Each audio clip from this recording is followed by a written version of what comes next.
Finally, the Shadowlands Alpha is coming live after a month of encrypted build, after another encrypted build, and repeat the cycle. Finally, the Alpha is coming live this week, and today we're going to give a quick look at all the information that Blizzard gave us from Monday and Tuesday. So we're starting off with the class updates. I'm going not to read every one of them because I don't know how some other classes play. I don't know certain and I want to make some judgments there based on the fact that I don't know the class, so I will focus more on the class that I know, so Death Knight, Mage, Shaman, Warlock and Warrior, and we'll give a quick look to the other class, to then focus on the spells that we get from the Covenants. So, starting off with the Death Knight. For former champions of the Lich King, Death Knights overwhelmed their foes with brute force and dark magic. In Legion, Death Knights became very narrowly focused thematically around their specs. For example, Frost Knight having an overwhelming majority of their spells be Frost themed only. In Shadowlands, we are unifying the core Death Knight kit by restoring many abilities back to all specs, including popular utility options from the past. So to the general change, all Death Knights will be able to desecrate the ground with Unholy magic, to deal damage to the enemies with death and decay. Yes, death and decay is coming back also to Frost. Or neutralize their attack with anti-magic zone. Really, Blizzard, this is great. I love anti-magic zone. Furthermore, every Death Knight will once again be able to tap into natural powers to temporarily turn themselves undead with Lich Ball. Huge. Or use Raise Dead to summon a Gory Servant to fight alongside them. The new Sacrificial Pact ability enables Death Knight to perform a forbidden ritual, sacrificing one of their undead minions, siphoning their health and causing them to explode and deal damage to nearby enemies. Finally, the Frost Grasp of Chains of Ice will also again bind the enemies of the Knights for all specs. So, the new Sacrificial Pact is huge compared to the Dark Pact that we have with Danoli. The fact that we also can heal ourselves while sacrificing our pet, but also deal damage, are really interesting to see how this will be balanced, especially in PvP. While Chains of Ice, I don't know for Blood because I played very little Blood in this expansion, but I'm kinda sure that also Blood has the option to use Chains of Ice. But let's give a look to the free specs what is going to change. So, atomic the Shadowlands and amongst their fellow dead, Blood Death Knights can learn new abilities and talents. Blood Taps allows Death Knight to consume essence from slain enemies to generate one rune, and is repeatable whenever a Bone Shield charge is used. Death Knights will also get Rune Tap without needing to select it as a talent. Relish in Blood will significantly heal his Bloody Bruiser for each active Bone Shield charge and grant 5 runic power when Death and Decay is cast or Crimson Scourge is active. Frost. Memories of the Lich King legendary sword Frostmourne steers the Hearts of Frost Death Knight, who can again choose between 2 one-handed weapons or 2-handed weapons to cut down their foes. This makes me so exciting that finally understand that Death Knights. Come on. I cannot find the words because I'm happy I am to finally get back two-hand weapon as Frost again. Really, I really miss that. Not really not like the theme of the legendary of the artifact, sorry, in Legion, but now in BFA, Frost Death Knights, I don't know, I really not make them to.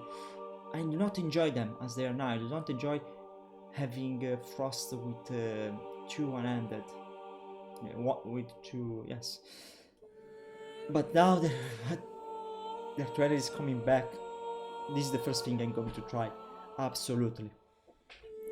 The iconic Frostwind Fury will be accessible to all Frost Death Knights rather than needing to be selected as a talent. Hypothermic Presence is a new talent that halves the runic power cost of all abilities for a moderate amount of time, giving the Death Knights the vigor to strike down or withstand against them. So Frost Wyrming for everyone, and we can choose to get these new talents that halves the runic power abilities. I'm kinda curious to see how strong will it be, and especially how long it will last, because it will last for 20 to 25 seconds. He thinks this will be a major choice for every situation for Death Knights. So, Anoli. All Death Knights have some ability to control and reanimate undead minions, and Holy Death Knights has chosen to specialize in necromantic magic, and their abilities should reflect that. All Anoli Death Knights will be able to use Summon Gargoyle to bring these fine terrors to their side. One of the things that makes me angry with Anoli is when they remove the Gargoyle, and then we have or to choose it as a talent or as Dark Arbiter. But now they are giving us back, and not as a talent, as a baseline spells. I'm so really happy. Also, Army of the Damned returns as an even stronger force with a familiar and faithful recruit, Marks of the Dead. So basically they're giving us the Azert trait, and they're implementing it itself inside the spell. This cast obviously Frostbite Shadowbolt, nothing changes to the Azert traits. That Coil and Epidemic cast will reduce Army of the Dead cooldown, allowing Anoli Death Knights to summon for a relentless stream of monsters to battle. The Marks of the Dead will also fight with us when we cast Apocalypse, and Apocalypse also benefit with this reduction from Death Coil and Epidemic, so finally we'll have also the possibility to cast at least one more time Army of the Dead, instead of like casting it only during the before we are pulling a boss, so this is really cool. And also the new Our Mastery will also benefit our damage, but also will increase the damage of our pets. So I'm curious to see it also will increase the damage of our baseline pet and even the Gargoyle, because if you increase the Gargoyle damage, Anoli will be totally monsters. Really don't know if we'll go back to part of a Lich King situation, but this mastery, if it also benefits our other pets, not only the ones summoned with Apocalypse and Army of the Dead, is going to be huge. So Demon Hunters. All Demon Hunters now share a single resource, Fury, which channels their fairy hatred and into relentless demonic attacks on their enemies. In addition, Immolation Aura will be available to both specs, but we have Immolation Aura also as a talent right now for Havoc. So basically they're making the spell baseline, and maybe they're adding a new talent for Havoc as well. Who knows? Druid. All druids will be able to use Ferocious Bite, Basking, Cyclone, and Stampeding Roar, plus Armful regardless of their specialization. Huge! In addition, Heart of the Wild has returned as a talent, providing an option for druids who want to use off-roll abilities during combat. It's insane. Having back... okay, Ferocious Bite, who cares if you are Balance or if you are Rest, Barbasking, Cyclone is baseline. Cyclone is baseline. So... Druid Mage Priest will coming back again in arenas. Okay, Druid is going to be overpowered again. Stampeding Roar towards specialization is great because having to this spell is so reliable, especially in raids, and having the fact that you have to at least have a Guardian or a Feral now is a pain of the ass where everyone is playing or Balance or Rest to be competitive. So I really love to see this spell spec, and this will be a great addition to Mythic Plus, and I hope that we'll see some bit more of druid representation. Also, the affinity talents associated with this specialization grant an additional utility ability. So for balance we get Typhoon, Feral gets Maim, Guardian gets Incapacitating Roar, and Restoration can use Woozy Vortex. I think that probably in arenas a lot of druids were going to with the affinity talents. A lot. Hunter, Arcane Shot, Eye of the Beast, Hunter's Mark, Kill Shot, Scare Beast, and Tranquilizing Shots will be available for hunters to use regardless of their active specialization.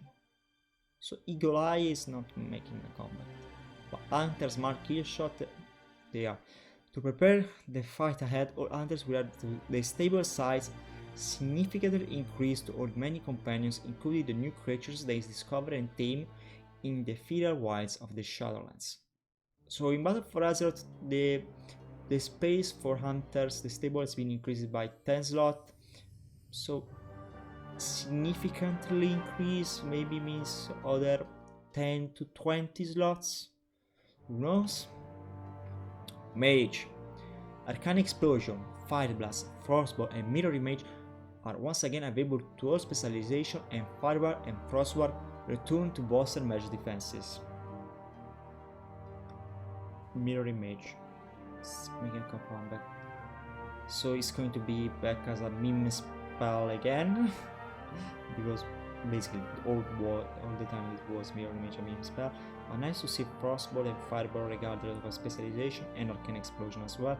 Fireball and Frostward, how they're going to work, because resistance fights never saw that much. Alter Time also comebacks from the past, allowing mages for all specs to show off their temporal mastery. When cast, this spell gives the mage the ability to return to the initial location with the same health and mana after casting it a second time for a third duration. Mastering Alter Time, you always knew when a mage was good or just a pepega. All mage can now learn a new talent, Focus Magic, which grants an ally a slight bonus to their spell critical hit chance. In addition, when they highly critical hits with a spell, Arcane Mage receive the same rule for a short period of time. I'm not going to play a mage. And the reason why I'm not going to play a mage, because I don't want to be spammed with Whisper. Buff me, can you give me crit, give me crit, give me crit, can I have Focus Magic, can I have Focus Magic? This was my life in Cataclysm. Despite even the Fire Mage was great, I don't want to repeat that, I don't want to be passed around, even if at the moment I'm playing a Warlock. Okay, Arcane. Wild, Untamed Magic wends through the Shadowlands, and Azeroth's most chaotic magic wizards can't wait to channel it. Clear casting now has an additional stack, rendering arcane mages even more capable of decimating their foes. This is huge. Mastery Savant now extends its damage increasing properties beyond Arcane Blaster Barrage to all spells. Touch of the Mages moves from its current place as a talent to a baseline arcane ability, allowing Wielder to target an enemy that will take an additional burst of damage for all arcane spells and spreads that damage to surrounding enemies. Enlightened is a new talent that rewards mana management. While the Arcane Mage mana is above a certain threshold, it empowers all arcane damage dealt by a moderate amount. When below the threshold, it significantly increases mana regeneration. This one, if you want to play safe, you will always take this talent. The rewards is too much. Fire. Fire mages now have more control over and now when they spread their ignite with their design mastery, Ignite. Fire Blast now serves as the catalyst. When used against an enemy with Ignited, it spreads to up to 8 enemies close to your target. How much intelligent this mastery will work, because I'm talking about fights where we have tons of paths. One example that comes to my mind right now is Hivemind, where Fire Mage are ruling because they can spread Ignite to almost every target. It will be receive a fate like receive the Twilight Devastation, where it will be capped on certain targets. So along those 8 targets got it, you cannot spread to other match, or the situation, okay, those 8 targets have Ignite, then you can spread it to other 8 targets. Who knows? Want to see it live before deciding it is good or bad. Fire Mage talents are also getting a few updates to help promote different playstyles. Blast Wave now does more damage and increases slow duration, helps keeps enemies at bay while meeting the heart away. Huge for PvP. For mages who want to watch the world burn, the cooldown reduction provided by kindling is increased, allowing the mage to get their combustion back after for maximum critical strike goddess. The damage bonus that Pyroclams grants is also being increased, making the reward for casting the next on instant Pyroblast much more satisfying. Interesting. So if you want to play a slow, you can decide to play a slower fire mage or a faster one. And Blast Wave, I consider it only usually for PvP. So, but this two is interesting, especially how much will kindling reduce the CD. Frost. With the addition of Mirroring Mage and Alter Time, Frost Mage will have some new cool abilities to weave into the gameplay. One of the more noticeable change to Frost Mage in Shadowlands is the update to Flurries, Winter Chill debuff. Previously, Winter Chill was tied to Flurry movement speed debuff, which created tight windows and required distance checks to achieve the maximum damage bonuses. Moving to Shadowlands, Winter Chill is now a much longer debuff that causes Frost Mage next to spell to treat the target as frozen. A debuff that is increased the critical hit chance from the Frost Mage and the rise against the target. Interesting. I'm kinda neutral about this change. I want to see how it will be live. Monks, Expel Arm, Fortify Brew, Spinning Crit, and Touch of Death are all available for all monks to use. Additionally, Touch of Death returns to its original design, killing an enemy with less health than the monk. Okay, why I'm capping is because with the fact that I received the bonus experience, I leveled up a monk, and the last time I played a monk was Mist of Pandaria, and I stopped around level 50. And the first thing that pisses me off while leveling up this monk was the change to Touch of Death. I love to see now that it's going back to his original design as when the monks came in Mist of Pandaria. All 3 specializations will also be able to summon their Celestial to the battlefield with Invoke Suen, Invoke Kunyu Zhao, and Invoke Huron. They were previously as talent. I don't know if it's huge. I would like to, because I'm not playing much of the monk, just level up this one, but now it's Parker level 120 with no gear at all, he's not even that. I don't think I have unlocked on him the neck, I say the essences, so I cannot speak. Paladins, this one is probably one of the longest. A Blessing of Sacrifice, Hammer of Wrath, Sense of Death, Shield of the Ratons, Turn Evil, and Word of Glory will be available to all paladins regardless of their specialization. Holy Power returns as a resource for all paladins to use to fight off attackers and defend their allies. Abilities such as Crusader Strike and Hammer of Wrath grant Holy Power on use, which can be then spent to call upon the most powerful forms of light, including Word of Glory and Shield of the Ratons, to vanquish foes and protect allies. As Champion of the Light, all paladins can use powerful auras to safeguard and enhance their allies. Concentration Hours returns to all paladins, reducing the duration of interrupts and silence. Okay. Our design Retribution Hour allows paladins to avenge fallen allies with a short burst of avenging wrath, giving these holy warriors the strength to vanquish evil or keep their remaining allies on their feet. Crusader and Devotion also are all available to all paladins. All paladins also have access to more talents that allow them to manipulate and spend holy power. The Reborn Purpose talent will be available for all paladins to select and standardize for all specialization, allowing their abilities that spend holy power to have a decent chance to make their next holy power spending ability free and increase its damage or healing output. Holy Avengers allow the generation of huge bars of holy power in a short window, while Seraphim allows the paladin to spend holy power to increase the secondary stats for a moderate amount of time. So basically giving us back the Cataclysm Paladin. Don't know why, I played a bit of Paladin in Cataclysm and all these changes make me remember of how the Paladin played in that particular expansion. Priest, Mind Blast, Mind Sword, Power Infusion, Shadow of Death, and Shadow of Pain will be available for all priests but to use regardless of their team specialization. Additionally, Power Infusers can now be cast on allies. Okay, I will not be pretty happy because I don't want. I hate buffing people in my group on my way because you always see lots of whisper from people that want to see those buffs. Rogue. The free specialization of rogues share the teaching they've learned while mastering the vicious skills.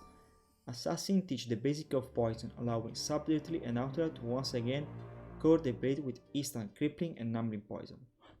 The lost art of Workplace's sheath in a target side allow a concentrated version of poison to infect the target for a short duration.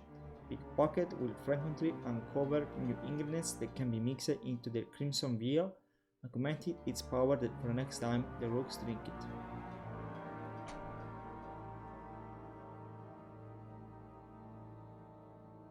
I never played a rogue, but I don't think you actually pickpocket during combat, so I understand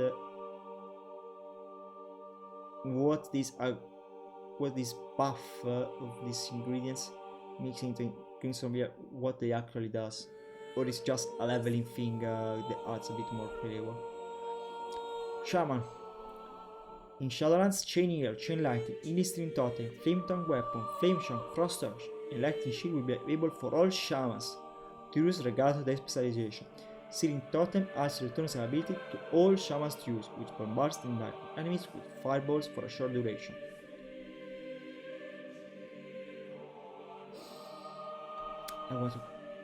I'm going to cry with happiness. The Maelstrom resource and the accompanying bar have been removed, returning the Elemental Shaman to their former cooldown management playstyle.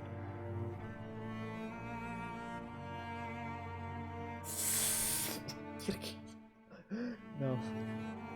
Oh, Moppo in Warlords of Draenor Shamans is back. We are not going to be a meme class no longer.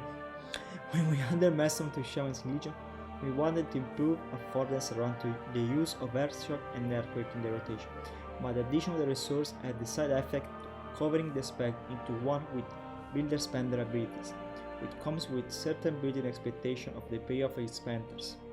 When Elemental Shaman presses Earthshock and it consumes most of the resource, the expectation is that the moment is the peak of the rotation. There should be a big payoff, but we want the focus of the rotation to be about managing your Flame Shock debuff on multiple targets to maximize the potential of Lava Boost through Lava Surge procs. Lightning Bolts and consequently Airshock are meant to be a flavor but secondary part of the single target rotation. As such, we are returning to a design that relies on building stacks of fulmination to determine when to insert Earthshocks into the rotation. Similarly, Chain Lightning and stacks of Seismic Thunder will save us to enable Earthquake. Echoing Shock is a new talent that blasts a target for significant damage and makes it so the Shaman's next healing or damaging of healing spell cast a second time shortly afterwards without costing additional resources. Now just give us back the old Beast of Pandaria Mastery and I'm happy. Seriously, please, just give out that mastery. Enhancement. As with the Elemental, the Windstorm resource and Mason Barrier will be removed from Enhancement Shamans. Enhancement will return to specialization based on managing a number of cooldowns ability with high points built around a repeat cast of Stormstrike. In Shadowlands, Enhancement Shamans which enchantment ability in combat will see the efforts of one when the time is right, and elements will it. The capacity to unleash a powerful cooldown, dealing devastating damage. Maelstrom Weapon returns, giving each attack a chance to carry the stack of a buff that can be used to make your next healing or damaging spell instant. Primitive Weapon, Willful Weapon can now once again be applied to enhancement shaman weapons, imbuing them with the power of element to suit the situation at hand. The passive bonus provided by Hellstorm has been redesigned so that it resets the cooldown of Flame Shock and Frost Shock when a shaman uses Stormstrike, sealing a Saurus metamorphosis into a powerful fire attack, striking the foe for significant fire damage and causing their searing totem to cast incredibly fast. It also triggers Flame Shock to rapidly dish out its damage over time burn effects to melt enemies. Overcharge now generates 5 stacks of Milestone Weapon instantly and another stack every second for a short duration. Storekeeper will make your next 2 Lightning Bolt or Chain Lightning spell instant cast and deal bonus damage. It also benefits from Milestone Weapon, lowering Stormkeeper cast time so the Enhancement Shaman can chain powerful abilities together to pummel down foes quickly. Elemental Blast is now talent option for Enhancement Shaman, giving this melee focused spec access to a powerful spell to destroy foes from a distance. It also benefits from Master Weapon effect, which can reduce its cast time or even cause it to become instant cast. A lot of people will be pissed off. Because enhancement is going to be... the skill cap for enhancement is going to increase a lot. I will see a lot of people failing of bringing enhancement. Once the Restoration Shaman step into the realm of the ancestral spirits, they will find a new way to tap into elemental power. Airshield can now be used by all Restoration Shaman without needing to select it as talent. Surge of the Earth is a new talent that extends a few charges of Airshield to significantly heal the current Airshield and several healing nearby allies. So basically, Airshield for everyone, and you also choose to consume that to heal other people. Interesting. Okay. Warlocks. Warlocks will be able to afflict their foes with Curse of Thanks, Curse of Lackness, Curse of Weakness, and Curse of Doom. In addition, Warlocks can manipulate space with Demonic Cycle. Yes! Finally, Tongue-Tied is a new talent that empowers spells lobbed at targets suffering from Curse of Tongue, causing them to seal the victims from receiving healing effects, forcing them to succumb to all incoming damage for a moderate amount of time. This will increase furthermore Warlock representation in PvP. Affliction. Unstable Affliction sacrifices its stacking effects to torture its victim longer, and all without consuming social. Affliction Warlock can exacerbate the malaise they saw with Malefic Raptor, a new ability that deals damage to all enemies afflicted by their periodic spells, increased for each periodic effect on the target. New talents will be able for Affliction Warlock to more effectively drain away the life of their victim. So the seeds will now involve 2 additional seeds into nearby enemies, which combined with the new Malefic Raptor ability can make explosive results. Demo. Darkpack will now scale with spell power to absorb more damage than ever before. Demonology Warlock will also discover that the Dark Fury talent has new effect in addition to the cooldown reduce it provides. It empowers Shadow Fury by increasing its area of effect as the spell crashes down onto the battlefield. Fire and Brimstone is getting up upgrading Shadowlands. It generates 2 social fragments to each for each additional enemy struck by the Warlock empowered Incinerate. Neat. Warriors. Execute, Hamstring, In Your Pain, Shield Block, Shield Slam, and Spell Reflection, and Whirlwind are now available to all warriors to use regardless of their active specialization. Furthermore, Channeling, Shout, and Intervene are returning to all warriors. You can now use them to turn it out of battle. Shattering Throw is back. And lastly, Double Time War Machine can now be utilized by specialization as a talent. Warriors are now getting the more from this pruning. Arms. The armies of Maldraxxu have inspired Arms Warrior to return to several key martial tactics and abilities. Piercing Hole can now be used by all Arms Warrior. Cleave has been redesigned after striking 3 targets with Whirlwind. The warrior can use Cleave to strike all enemies in front of the warrior, inflicting deep wounds.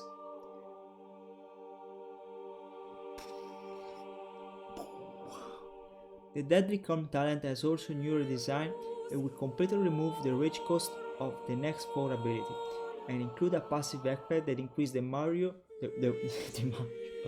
warrior maximum rage by a moderate amount. Dreadnought now takes on Seismic Wave as a trait, overpowered to deal damage to enemies in a line. When overpowered, it's to target with Whipping Strike. Dreadnought causes 2 devastating Seismic Waves.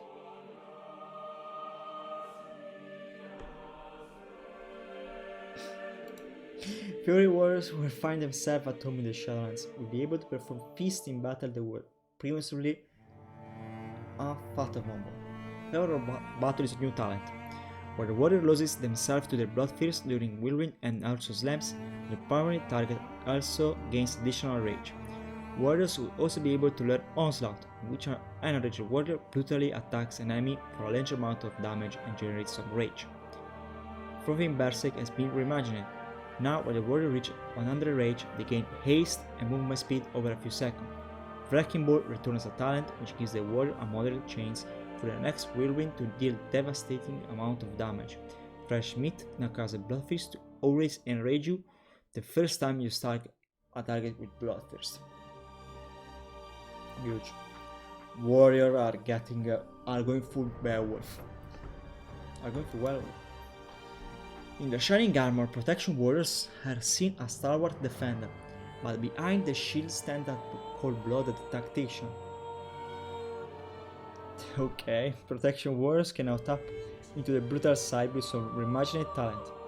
Best Servant Cold increase the damage of revenge, with the damage bonus increasing significantly after a successful dodge or parry, as may revenge cost no rage. Menace has also been redesigned with this theme in mind, empowering Intimidating Shout to cause all enemies to cower in fear for a substantial amount of time, knocking back those that are not the primary target. Indomitable will passively increase the warrior maximum health by moderate amount, and spending rage while the ability is active will heal their wounds, never surrendering increasing your pain, but either a moderate or significant amount based on missing guard. Now they just needed to give back gladiator stance, and we will see warrior protection all over in PvP.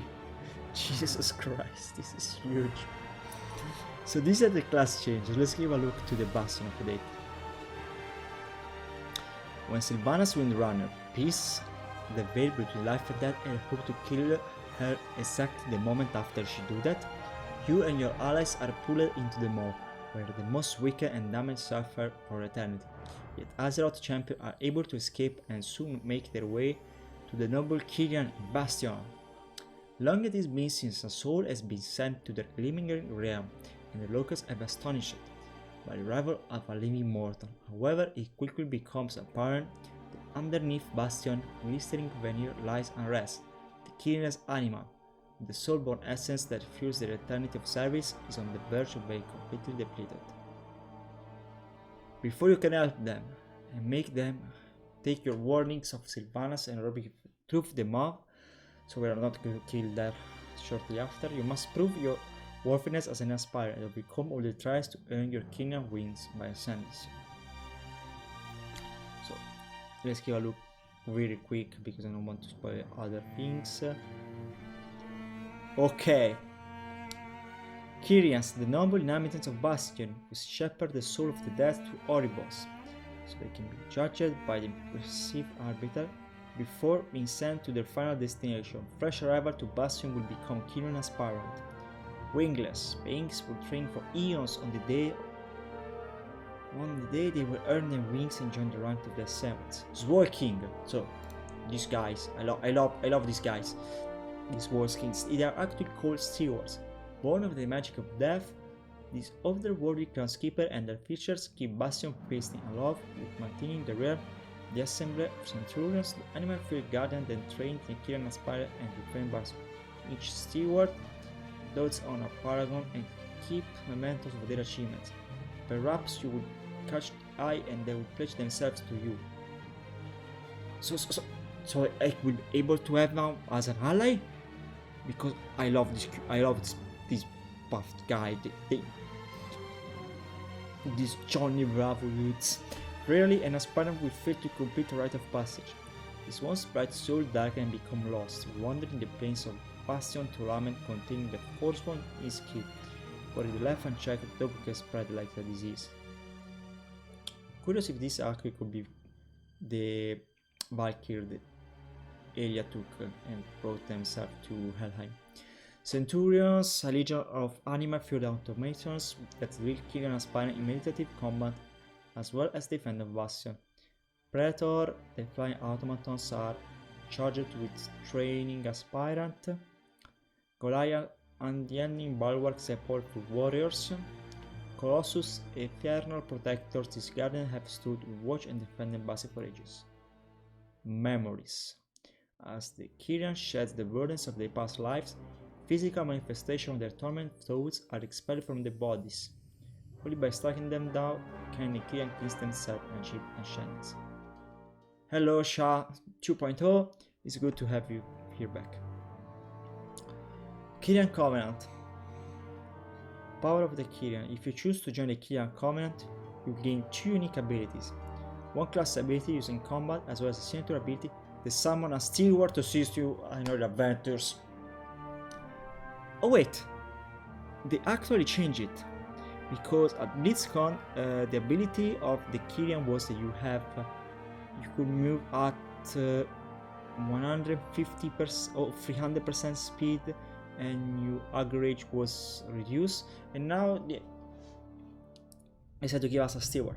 Call your steward to bring you a feel of serenity that can be consumed to restore some of your health and remove curse, disease, poison, and bleed effects.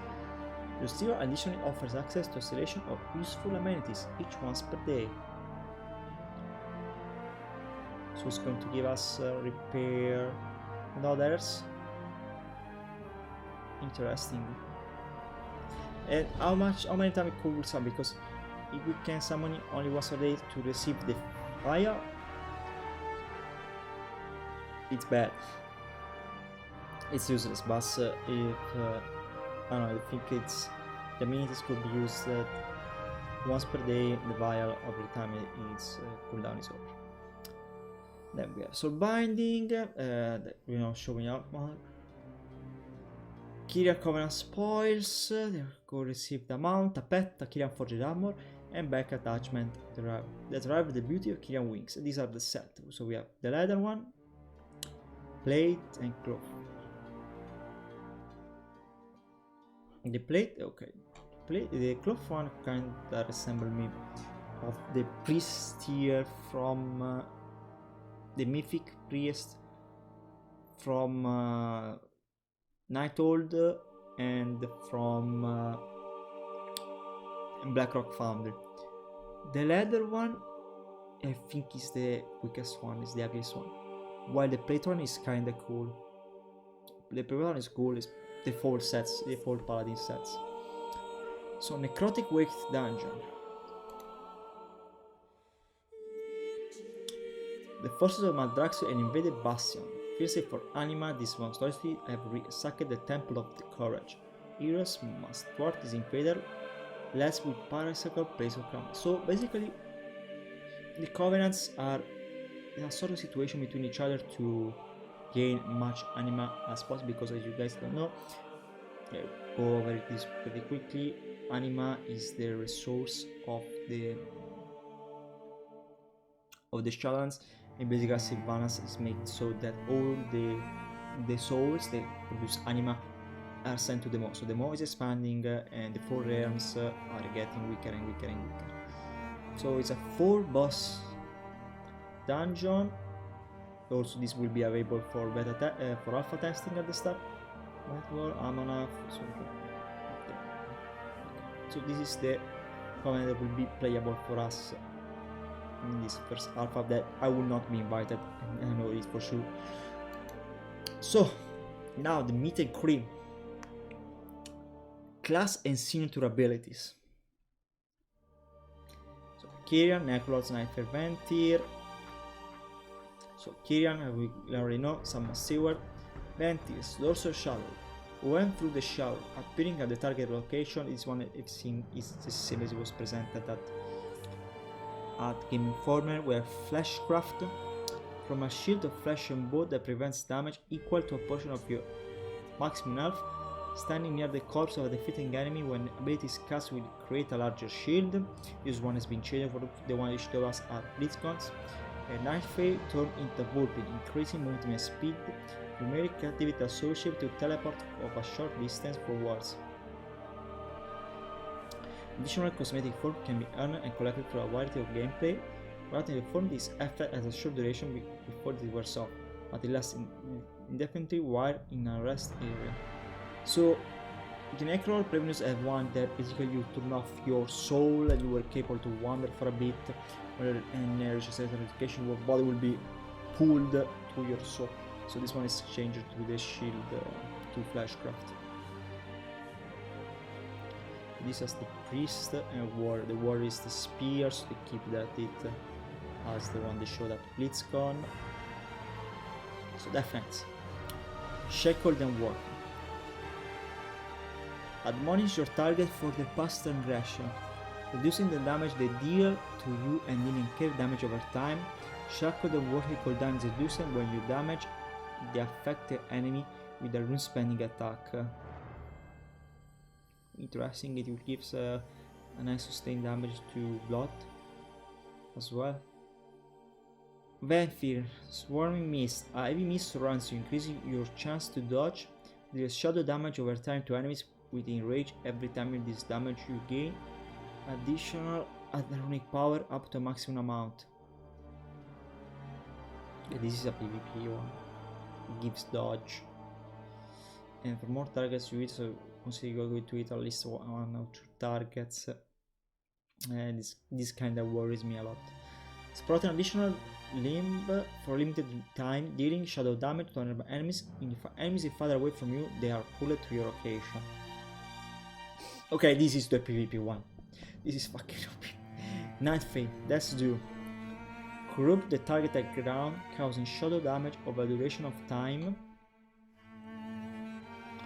Affected enemies deal reduced damage to you, and their power is transferred to you as an equal amount of strength. While you remain within the area, your Necrotic Strike and Dark Strike will hit additional targets. Scroll Strike and Curving Shadows will hit all enemies near the target.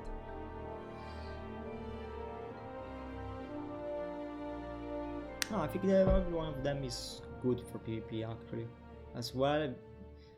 So I'm not worried for Death Knights. You can feel free to choose whatever you prefer. Demon Hunter. Release and Decree. Crams root into the ground in front of you, which detonates to deal arcane damage and shatter lesser soul fragment from enemies. Sinful Brand. Brand an enemy with the mark of the Venthyr, reducing their melee and casting speed and inflicting shadow damage over time. Activating Metamorphosis applies Sinful Brand to nearby enemy. The Necros one is work in progress. The Hunt. Charge to enemy, inflicting natural damage and rooted them. The target is marked for a period of time, increasing your fury from Demon Bite and Shear against them.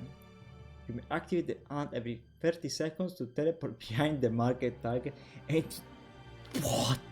and ignoring line of sight.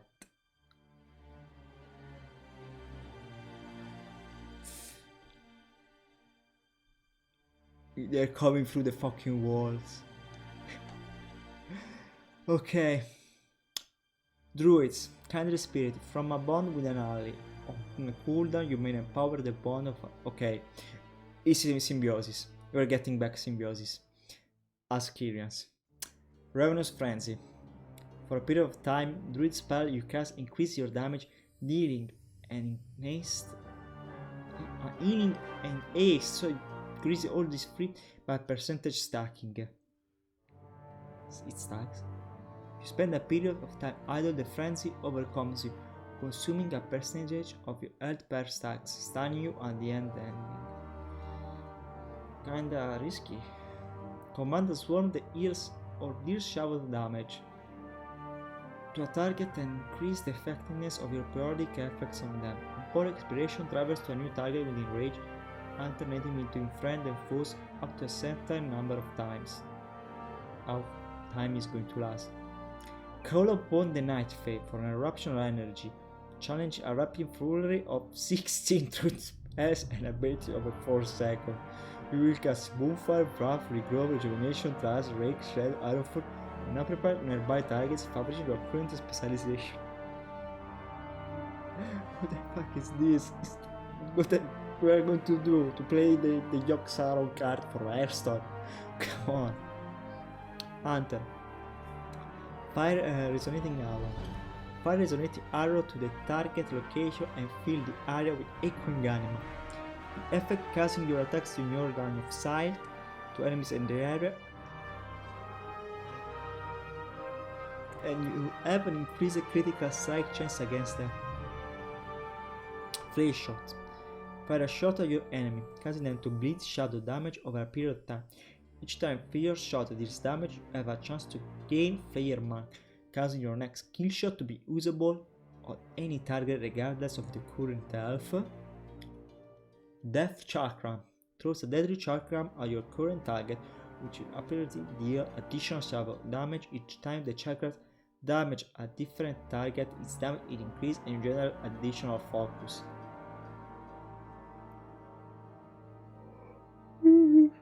Oh Jesus, I'm sorry guys, but Jesus. Mage. Okay, Radiant Spark. This one is the same as Blitzcrank. Conjure a Radiant Spark that causes arcane damage instantly and additional damage over time.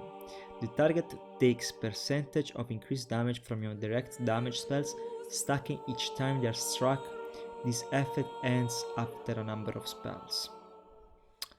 Mirrors of Torment. Conjures mirror to torment the enemies for a time. Whenever the target casts a spell or ability, a mirror is consumed to inflict shadow damage on their movement and cast speed as low. The final mirror will still inflict shadow damage to the enemy, rooting and silencing them for a short time. This is only for PvP. Deathborn. Transform into a powerful skeletal mage for a period of time. While the formula skeletal mage, your frostball, fireball, and cast cane blast are greatly enhanced and your spell damage is increased. Okay, no matter what, I will pick this one. My major will go. All my major are going to be a fucking leech. Draw off the ground beneath you for a period of time, dealing natural damage over time to nearby enemies. While channeling, your ability cooldowns are reduced. Monk. I'm sorry, monks. It's not your fault. For a short duration, Whips on All Drag is the name, because it's kinda long. For a short duration, your mastery is increased by a percent. In addition, Resistance Cake for Windwalker is reset instantly, and your Resistance Cake reduces the cost of your chi ability. So, he's actually going to reduce the cost of itself. Blue Master Keg Smash and cooldown is reset, and enemies hit by Keg Smash take increased damage from you. A Mistwalker's Essence Fog cooldown is set instantly and deals a nearby damage on channel start at end. Then Paladin, we have Divine Toll, you set in class Holy Shock, Vergency or Judgment, several targets with Rage. What? Ancient Hallow. Hallow the target area, dealing shadow damage split among enemies and restoring health split among injured allies over time. The land remains filled with anima, causing additional shadow damage to all enemies who gain the benefits of consecration while within the area. So this means you can also use consecration within it, and also cool the benefit of consecration and Ancient Hallow stacks together. Priest, Boon of the Ascend. Gain the Boon of the Ascend, so the spell that we saw them play. Granting access to Ascendant Nova and Ascendant Blast and increasing your movement speed. Both allies damage. Both ability, damage your enemy, heal your allies, and both power that will up to a powerful explosion of damage and healing at the end of Boon of the Ascendant duration. It's a sort of Inuajara. Similar, but instead of via weapons spell. Assault on enemy minds, dealing shadow damage and briefly reversing their perception of reality. For a period of time, the next damage they deal will heal their target, and the next healing they do will damage their target. It will be so memeable, this spell. An explosion of dark energy heals nearby allies and infects nearby enemies with an holy transfusion. An holy transfusion deals shadow damage over time. Enemies who damage these targets receives healing.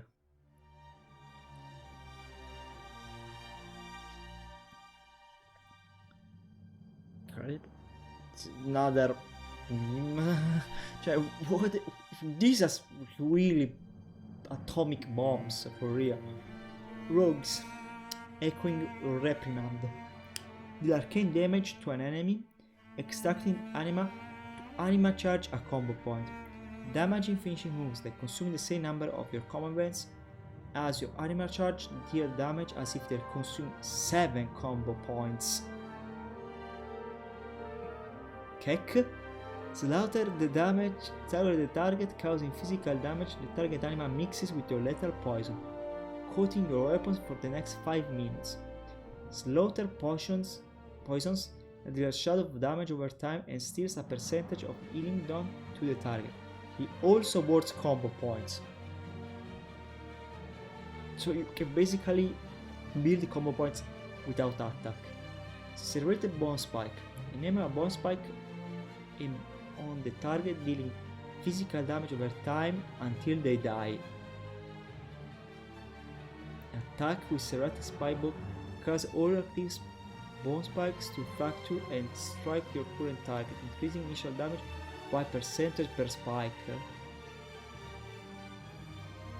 Okay, what is the effect on PvE? Because this is big. This is actually big. Shaman. Vesper Totem. Summon a totem at the target location for 30 seconds. Your next free damage ability spell will cause the totem to radiate arcane damage to the enemies near the totem, and your next healing spell will heal up to 6 allies near the totem. Wow, this for moment when stacks this huge, especially my first example if you want to think it with the boss is Moat in the second phase. Casting this ability again while the totem is active will relocate the totem, so you can actually move the totem where you want for this duration. Send a wave of anima of the target, which then jumps to additional nearby targets, deal shadow damage to enemies and restore health to allies. For each target critically struck, the cooldown chill harvest is reduced. Big. This is big. And I would like to know on how many targets could actually jump, especially in a situation where there are tons of targets and when you already stack it up. Scouting Tide for Warlock. Deal arcane damage instantly and additional arcane damage over time.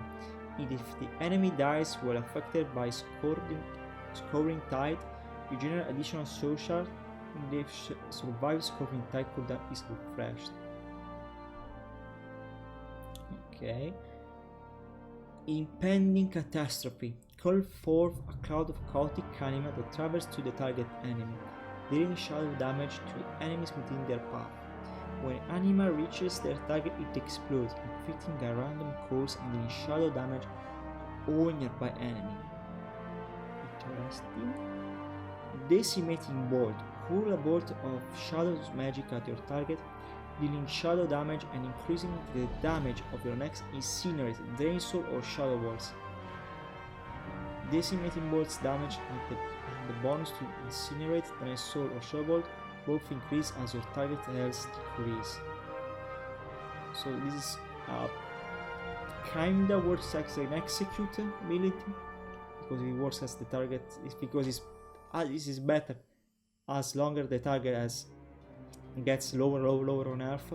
It's kinda a soft execute for the warlocks. Then Warrior. Spear of Bastion.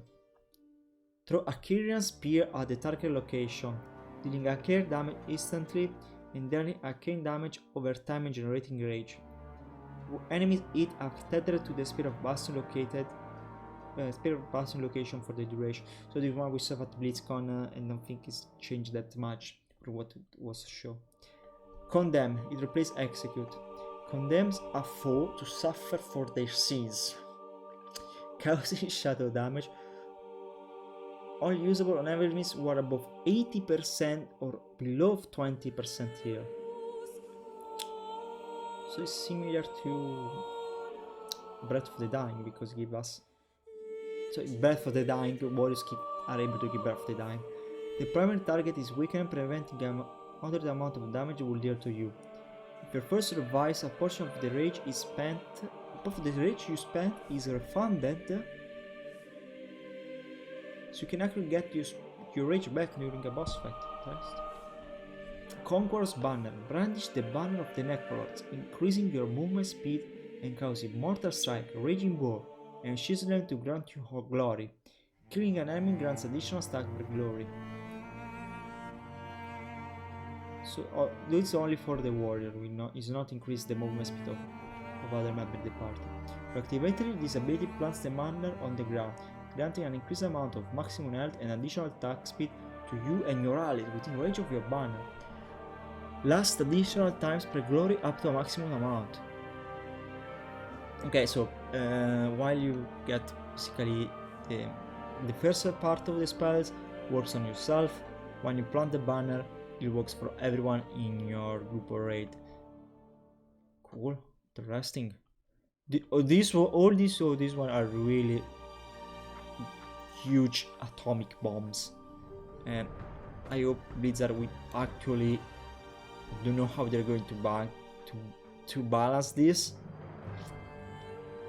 but hey, we have not even seen them in action, so I don't want to judge them too much and make my decision. I'm really excited for all the changes that are actually coming to Death Knights. The Death Knights one, I already threatened my raid leader that he's not letting me play Death Knights in the next expansion. I'm going to get him at home. So anyway guys, thank you very much for watching. I would like to hear your opinion about it, because all of this is actually insane, and hope that today we will have the first build data minor, so we'll make my can actually see what will be the models for Shadowlands, because really I was hyped to see some models in action, and also if you're actually going to see the jailer. Anyway guys, thank you very much for watching. I hope to see you soon. Bye bye.